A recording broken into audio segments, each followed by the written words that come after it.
Salut, c'est Mike, bienvenue dans cette nouvelle vidéo. Alors récemment, j'ai osé critiquer JavaScript et la foudre m'est tombée dessus. J'ai reçu des menaces terrifiantes en mode Mike, je vais me désabonner de ta chaîne. Alors plus sérieusement, on m'a demandé s'il fallait toujours continuer JavaScript en 2023 vu que j'ai osé critiquer le langage.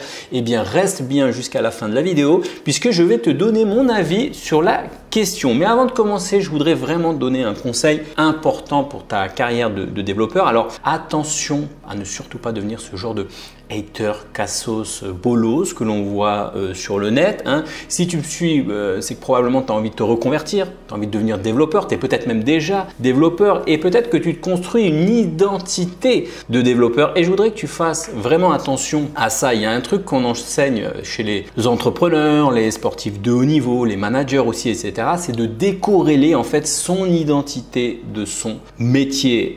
C'est important de comprendre ça. Si par exemple tu es entrepreneur, ce qu'on apprend c'est de décorréler ton identité d'entrepreneur de son business soi-même. Je veux dire, tu n'es pas ton business. Si ton business coule, eh bien tu ne coules pas avec. L'idée c'est de ne pas déprimer lorsque ton business cool. Et c'est pareil pour les sportifs. Beaucoup dépriment lorsque leur carrière est terminée et souvent jeunes car ils ont trop associé leur identité au sport de haut niveau et qui ils sont. Et c'est la même chose aussi dans le cas où tu es manager et que tu emploies des gens. Si tu es manager, par exemple, tu décorrèles la personne, l'employé, de ses connaissances. Si quelqu'un fait mal son travail, tu lui dis pas toi, t'es une merde, t'es nul, t'as mal fait ton travail. Tu peux critiquer son travail, tu peux dire que le travail n'est pas très bien fait, que c'est du travail merdique, qu'il peut s'améliorer, etc. Mais c'est pas lui qui est nul. C'est vraiment important.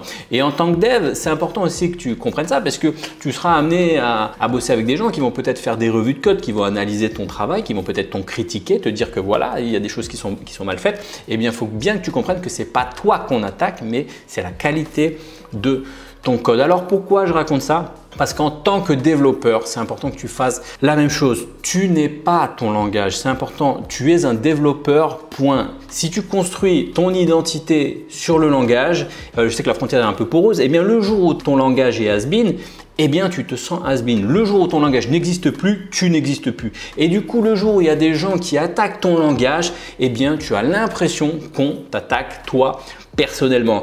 Et c'est comme ça que tu risques peut-être de devenir con sans t'en rendre compte. Donc fais hyper attention à ça, sinon tu vas te transformer en vieux hater de base sur Twitter qu'on retrouve un peu partout. Alors parlons un peu de Twitter.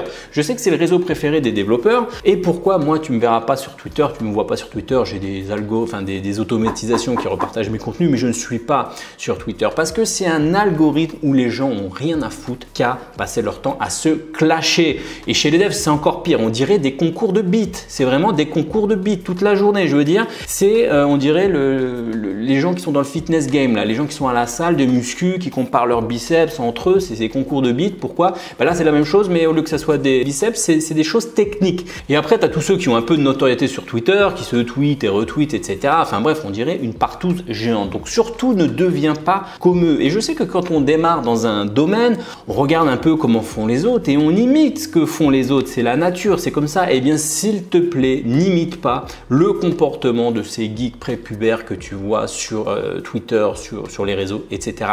Fuis Twitter comme la peste. Alors tu l'auras compris, si tu me suis depuis un petit moment, moi je casse les codes, je suis pas comme eux, j'ai détaché la tech en fait de moi-même. J'emmerde leur code là sur Twitter, etc. J'ai mes propres valeurs, j'ai mes propres convictions et je les assume. Mais il faut dire la vérité, les développeurs, vraiment, on a une image de bolos à cause de ces gens-là. On passe vraiment pour des bolos, on passe pour des gens qui n'ont pas de cerveau à pisser des lignes de code. Dès que tu es un développeur un peu entrepreneur, ça y est, tu vaux plus rien. Dès que tu fais du marketing, de la vente, etc., que tu essaies de créer quelque chose, eh bien pareil, tu ne vaux plus rien aux yeux de ces gens-là. Surtout, ne deviens pas comme eux. À la place, apprends le code et sois ouvert aussi sur d'autres domaines, d'autres visions, etc. Vous êtes la future génération de développeurs en France. Poussez les vieux vers la sortie. Mettez-moi, même moi-même, au placard. Mettez-moi à la retraite. Reprenez un peu le pouvoir et ayez une vision différente des choses. Alors tu le sais, j'attaque personne sur le net, j'apporte de la valeur par rapport à mon expérience, j'aide des développeurs à devenir freelance, j'aide des personnes qui souhaitent se reconvertir au métier du dev via mes formations en JavaScript, en TypeScript, React, etc. Je ne me mêle pas trop de ce que font les autres. Mais apparemment, quelqu'un m'a dit « Mike, on a fait une vidéo en réponse à ta vidéo, etc. » Alors, je ne suis pas directement nommé, mais bon, apparemment, il s'agirait de moi, sauf grand hasard. Alors, pas rentrer dans le drama ici, je ne suis pas là pour faire du drama, donc je citerai personne. Et aussi d'ailleurs, je vais répondre aussi un peu au tweetos à 2 balles. Alors vraiment, c'est vraiment important de comprendre, je le sais très bien, moi j'ai très peu de considération pour les haters sur ma chaîne ou les haters sur Twitter. J'ai très peu de considération pour ces gens-là. Tu peux regarder dans les commentaires, les haters qui écrivent des pavés comme ça. J'appuie sur le bouton delete, ils ont passé 5 heures à écrire un message. Boum, ça part directement à la poubelle. Très peu de considération. Maintenant, j'ai un énorme respect pour ce monsieur, hein, non pas par l'aspect technique. Je suis qui moi pour juger? Je suis pas là pour juger de l'aspect technique. J'ai jamais bossé avec lui ni quoi que ce soit, mais j'ai un énorme respect par rapport à sa production, sa contribution, sa constance et sa diversité en termes de technologie. J'en parlais d'ailleurs avec d'autres développeurs là, qui sont pas sur Bali, on dit waouh, bravo, quelle constance. Mais avec tout le respect que je dois à cette personne, et comme la vidéo laisse quand même sous-entendre que c'est voilà, une vidéo un peu pour le buzz, pour le like, etc., mais qu'il fallait pas vraiment faire attention à tout ça, etc., pas rester sans réponse. Donc oui, c'est un énorme contributeur, il apporte énormément à la communauté. Et à l'heure de YouTube, à l'heure des formats vidéo, où on a même plus maintenant besoin de lire la documentation, puisque tout a été retranscrit en vidéo, c'est génial. Tout y expliqué clairement, en douceur, avec le plus grand calme et professionnalisme. Et on connaît tous cette phrase de Giscard d'Estaing qui avait sorti, je crois, un candidat de la gauche de l'époque. Vous n'avez pas le monopole du cœur. Vous n'avez pas, monsieur Mitterrand, le monopole du cœur. Vous ne l'avez pas. Eh bien, moi, je dirais à toutes ces personnes, les tweetos, geekos, machin, les gens sur le net, vous n'avez pas le monopole du code ni de la contribution. Chacun contribue sur le net à sa manière. Si des développeurs ont envie de faire des danses sur TikTok pour faire passer un concept, c'est ok. Si certains veulent faire passer un concept avec une rhétorique un peu plus technique, c'est leur droit. Alors moi, je suis différent, je vulgarise à ma manière, j'ai un message à faire passer et le message c'est il est l'heure de passer à TypeScript. Alors certes, je reprends les arguments les plus courants à propos des bizarreries de JS, mais c'est pour faire passer un message. Tout le monde les connaît, ces bizarreries de JS dans la communauté. Enfin, je n'invente rien de nouveau. Alors je vais pas te parler dans ces vidéos comment il serait difficile de faire de la programmation orientée aspect AOP, du CDI, de l'injection de dépendance, etc. avec des grands bouts de code de 50 000 lignes. Hein, je pourrais le faire, ce genre de truc, pour paraître encore plus expert et enfumer le monde. Moi, c'est ce que j'appelle l'effet chaman. D'ailleurs, j'ai une vidéo sur le sujet. Et je ne suis pas en train de dire que les autres font ça, hein, mais je pourrais faire ça, mais je ne le fais pas. Je vulgarise, je fais passer mon message du mieux que je peux. C'est ma manière de contribuer. Alors, dans certains commentaires, on voit parfois un tas de messages, de pavés en mode « Oh, le vilain vendeur de formation ». Alors Charles Gave disait « Pour réussir, il faut apporter de la valeur à des clients en résolvant un problème. Je résous des problèmes à des clients. Plus je les aide, plus ils réussissent dans leur reconversion, plus j'ai des résultats et plus je gagne ma vie. Si ça fonctionnait pas, bah voilà, mon business ne fonctionnerait pas et je serais à la retraite, c'est fini. Enfin, j'arrêterais ce business-là et je m'en cache pas. Et je suis fier, là où tous les autres vendeurs de formation justement se cachent et essaient de dissimuler ça derrière le tapis. Moi, j'assume ça complètement. Tu le vois dans tous mes contenus et mes emails. J'apporte de la valeur gratuite, j'apporte de la valeur payante et je suis OK avec ça. Alors messieurs les développeurs, n'ayez pas honte de devenir entrepreneur, n'ayez pas honte de gagner votre vie sur le net, de fournir un service.